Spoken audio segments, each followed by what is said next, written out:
At my husband's family barbecue, his sister said if I disappeared tomorrow, no one would even notice. So I did. That was the moment everything changed. My name is Rachel. I'm 34, a freelance graphic designer, and until a year ago, I was married to Nathan Sullivan.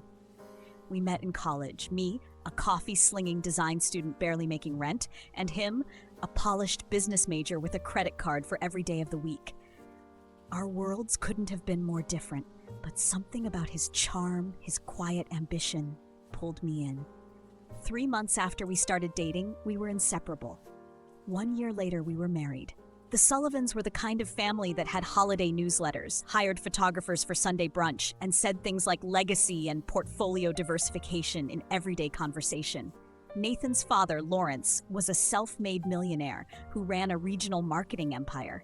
His mother, Cynthia, maintained a social calendar that rivaled a senator's and judged everyone by whether they knew the difference between Syrah and Shiraz. Then there was Harper, Nathan's older sister, a real estate tycoon by 30 and the unofficial gatekeeper of who was Sullivan enough. I was never Sullivan enough. When I first entered their orbit, I thought I had something to prove. I baked desserts for family dinners. I dressed the part, expensive fabrics, muted colors, never anything too bold. I learned how to pronounce charcuterie with the right nasal tilt, and I laughed when I was supposed to, even if the joke stung. Nathan told me I was overthinking things. They mean well, he'd say. It just takes time. But no amount of time changed the fact that I was the outsider. The first few years of marriage blur by in a cycle of compromise. I scaled down my business when Nathan took on a traveling role at the firm. I managed the home, made polite conversation at Sullivan events, and smiled through every passive-aggressive jab Harper threw my way. It was exhausting, quietly eroding me, piece by piece. But I kept telling myself it was love, that it was worth it. Then came the barbecue. It was their annual summer tradition, caterers, cocktails, and casual luxury that somehow still required weeks of planning. I spent the morning making my grandmother's strawberry shortcake. It was the only dessert anyone had ever complimented me on. Nathan was too busy confirming details for his Tokyo trip to notice. The backyard buzzed with well-dressed guests, lawn games, and perfectly curated playlists. As always, I felt like a guest at someone else's family reunion. When I finally found a spot at the main table, I attempted naively to share a bit of my work. I just finished a branding project for a new bakery downtown, I said, hoping for a sliver of interest. That's when Harper struck. With a smirk and a theatrical sigh, she said, "If you disappeared tomorrow, no one would even notice." Everyone laughed, even Nathan.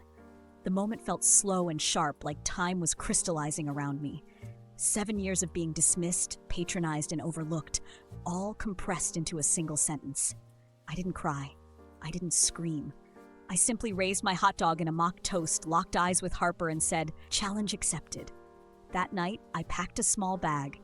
The next morning, I was gone. No dramatic confrontation, no explanations, just a note for Nathan on the kitchen counter and my wedding ring placed beside it. For the first time in years, I wasn't asking for space, I was taking it. What began as a sarcastic comment became the catalyst for a reinvention I didn't even know I was capable of. The world didn't notice when I disappeared from the Sullivan family. But I was about to discover how much I could matter in my own life. I didn't have a grand escape plan, just a duffel bag, $4,300 in a savings account Nathan didn't know about, and a numb sort of resolve that carried me out the front door before sunrise. I didn't cry. Not when I pulled away from the driveway. Not when I passed the Sullivan neighborhood sign with its manicured hedges and golden lettering. I just drove. My sister Claire lived 2 towns over in a cozy 1-bedroom above a flower shop. When I showed up on her doorstep at 6:15 a.m. wearing yesterday's linen dress and holding a sad-looking overnight bag, she didn't ask questions. She just opened the door wider and said, "You get the couch, coffee's brewing." That first week was strange. My body kept waiting for Nathan's text, an apology, a "where are you?" a sign that my absence had disrupted his carefully ordered world. But my phone stayed silent. I didn't even get a message from Cynthia or Lawrence asking about the family barbecue fallout. It was like Harper had been right all along. If I disappeared, no one would notice. But Claire noticed. Every day she left me sticky notes before heading to work. "Don't forget to eat lunch. There's lemon cake in the fridge. You're not invisible. And slowly, through the quiet kindness of someone who saw me, I started to reappear in my own life. I reached out to old clients. 2 responded immediately. Then a third. Before long, I was back to working part-time from Claire's dining table, sketching logo concepts between slices of toast and her cat Winston's relentless meowing. For the first time in years, I wasn't just existing between Sullivan functions or being someone's +1 at networking dinners. I was working, I was creating, I was choosing how to fill my hours. And then came the letter. A thick white envelope slid under Claire's door one morning. No return address, just my name scrawled in Nathan's rigid handwriting. Inside were 2 sheets of paper. The first was a single sentence. I assume you're done making a scene. We need to talk. The second was a formal request for reconciliation counseling with a date, time, and location already booked. No apology, no acknowledgement, just a meeting request, like I was a malfunctioning department that needed to be brought in for review. Claire saw it before I had a chance to hide it. "He thinks you're a glitch," she muttered. "Something to reset, not someone to listen to." She was right, but I went to the meeting anyway. Out of curiosity? Maybe. Hope? God, I hope not. More likely it was the part of me still learning how to stop accommodating, to stop showing up out of habit, out of guilt, out of fear that saying no would make me a bad wife, a bad woman. I arrived 10 minutes early. Nathan was 15 minutes late. He walked in wearing his usual navy blazer and that smug expression he wore to Sullivan board meetings. He didn't ask how I'd been, didn't mention the barbecue, just sat down and said, "Are you done running off now?" That was it. Whatever part of me had wondered if we could repair this, if the man I married was still in there somewhere, evaporated with that single sentence. I didn't raise my voice, I didn't cry, I just stood up, said thank you for the answer, and walked out. It wasn't dramatic, no shouting, no final scene, just clarity. I wasn't disappearing anymore. I was reclaiming. If leaving was the first act of reclaiming my life, then what came next was learning how to exist without apology. The day after I walked out of that counseling office, I turned off my phone for 24 hours. No calls, no emails, no social media checking to see if Nathan had posted something cryptic or performative. I took Claire's extra key, bought a coffee from the corner shop, and sat in the park across the street from her building for 3 hours, watching the fountains spray water in a slow, rhythmic arc. I hadn't realized how much noise I had been living with until it was gone. That evening, Claire came home to find me hunched over her coffee table, surrounded by sketch pads and Post-its. I was reworking an old idea I'd once pitched to a boutique bookstore, a rebrand that never got approved because Nathan said it lacked upscale appeal. Now I had no one to impress but myself. Claire watched me for a moment, then quietly slid a plate of pasta next to my elbow and said, "That look in your eyes, that's you again." She was right. Over the next few weeks, I fell into a rhythm I hadn't known I needed. Mornings were for client calls and quick freelance gigs. Afternoons for sketching, brainstorming, taking walks, and letting my mind wander without structure. Evenings usually ended on Claire's tiny balcony, drinking wine from mismatched mugs and laughing about absolutely nothing. It wasn't glamorous, but it was real. And after so many years of perfection, real felt revolutionary. Nathan, of course, didn't stay silent. His lawyer sent a revised counseling request, this one phrased more professionally. He wanted mediation. He wanted a structured path forward. But beneath all the legal padding, the intent was the same: control. What he didn't know was that I had already contacted my own lawyer. Her name was Madeline Pierce, a no-nonsense woman in her mid-50s with a silver pixie cut and the kind of calm intensity that made men like Nathan twitch. When I told her my story, she didn't blink, just took notes, asked direct questions, and then slid a folder across the desk. "This is your starting point," she said, "but I need you to be ready. Divorce isn't just the paperwork, it's the emotional detangling. And trust me, he's not going to make it easy." He didn't. The first thing Nathan tried was the sympathy angle. He sent a handwritten letter, no envelope, just folded paper dropped off at Claire's by a private courier. "You were always the heart of our home," he wrote. "I want to fix what we lost." What we lost, not what he broke.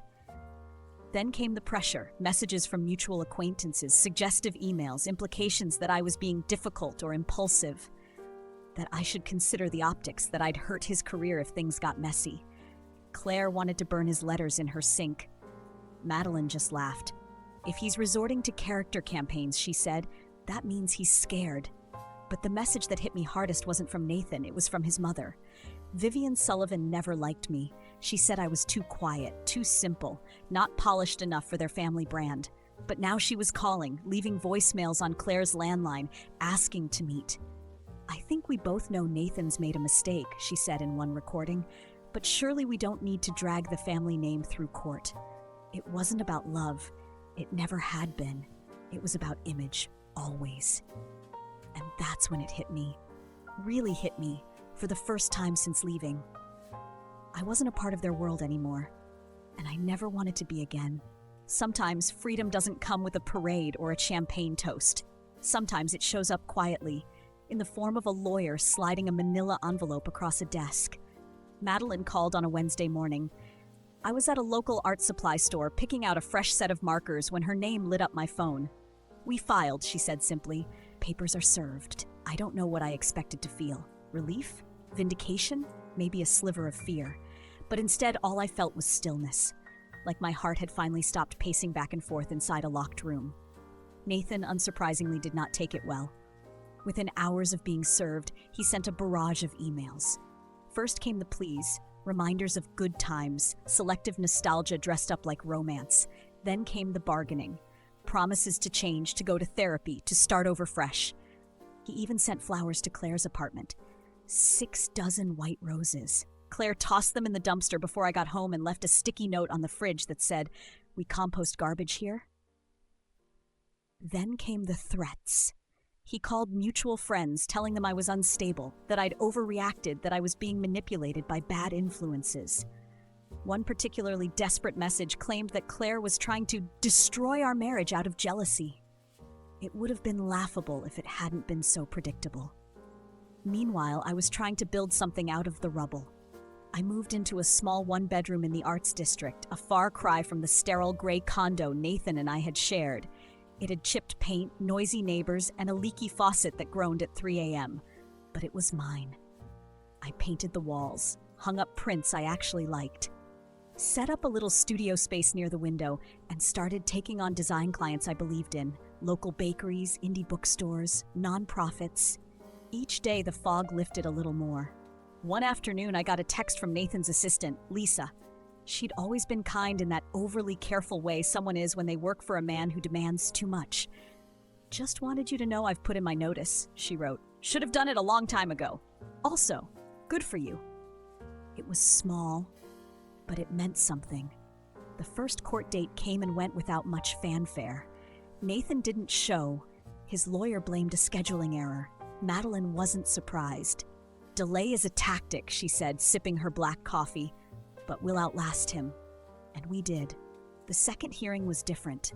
Nathan arrived 15 minutes late, wearing an overpriced suit and sunglasses indoors like he was walking into a Vanity Fair shoot instead of divorce court. He barely looked at me. When the judge asked why he was contesting the asset split, his lawyer mumbled something about emotional contributions and intellectual investments. Madeline, cool as ever, slid a stack of evidence across the table. Screenshots, voicemails, a spreadsheet that showed how I'd paid for 70% of our living expenses for the last 2 years. Nathan didn't say a word, just clenched his jaw so tight I thought he might snap a molar. That evening, I walked to the park alone. Same bench as before, same fountain humming in the background. And I realized something. I wasn't healing because Nathan was losing. I was healing because I was finally choosing myself. Every morning I made coffee in a chipped ceramic mug. Every night I fell asleep to the soft creak of my own apartment. Every project I completed, every rent check I paid, every tiny decision was a vote of confidence in the life I was building, one brick at a time. And for the first time in years, I felt proud. They say closure doesn't come with a final conversation or a perfect apology. For me, it came on a Thursday morning when I opened my front door and saw Nathan sitting on the steps, hair unkempt, suit wrinkled, and eyes bloodshot like he hadn't slept in days. "I just want 5 minutes," he said. I didn't move, didn't speak, just stood there in the doorway with the rising sun at my back and 6 months of silence between us. Please, he said again, quieter this time. I made a mistake. It was almost cinematic, the way his voice cracked, like something out of one of those romantic redemption movies he never had the patience to sit through. Only this wasn't a movie. This was my real life, and in my real life, the man sitting in front of me wasn't a tragic hero. He was just the person who once handed me a manila envelope on my birthday with a smirk on his face. I stepped aside, not to invite him in, but to walk past him and lock the gate behind me. He followed me down the sidewalk, talking the whole way, about how Ronan had ghosted him, how his job was under review, how his parents had cut him off after realizing he'd lied about the promotion. He said he missed my steadiness, the way I made coffee every morning, the way I always knew how to fix things. I kept walking. When I reached the corner cafe, I turned and finally looked him in the eye. Nathan, I said, you didn't miss me. You missed the life I made comfortable for you. He stood there stunned, like I'd punched him in the stomach. But I didn't linger. I went inside and ordered my usual, 1 iced lavender latte and a blueberry scone. And when I walked out, Nathan was gone. That night, I hosted game night at my apartment. Claire brought over a new card game and a bottle of red. Matt and Rachel brought snacks and bad jokes. We sat on the floor, barefoot and laughing until someone snorted water out their nose. And I realized this was the life I used to dream about. Not glamorous, not curated for social media, but real. Full of warmth and people who showed up because they wanted to, not because it benefited them. A few weeks later, the divorce was finalized. I got to keep the apartment, the car, and most of the joint savings. Not because I fought dirty, but because I kept receipts, literal and emotional. Madeline said it was one of the smoothest victories she'd seen in years. I sent her a thank you note with a bottle of bourbon. By fall, I'd launched my own small design studio. Nothing big, just enough to work with clients I believed in and projects that made me feel proud. I started volunteering weekends at a local youth center, teaching art classes to kids who didn't care about shading or perspective, only whether they could draw a dragon that breathed fire. I met someone, too. Not in a whirlwind, not in a grand romantic gesture, just a quiet conversation at the park bench I'd come to think of as mine. His name was Elijah, a science teacher who loved crossword puzzles and once made me laugh so hard I nearly spilled coffee on my sketch pad. We're taking it slow. No pressure, no pretense, just two people choosing each other every day they can. Nathan still sends the occasional message, apologies wrapped in nostalgia, half-hearted attempts to rewrite the past. I don't block him, I don't need to. His words don't carry weight anymore. I read them, feel nothing, and move on. Because now, finally, I'm living a life that feels like mine. And that, more than anything, is what healing really looks like.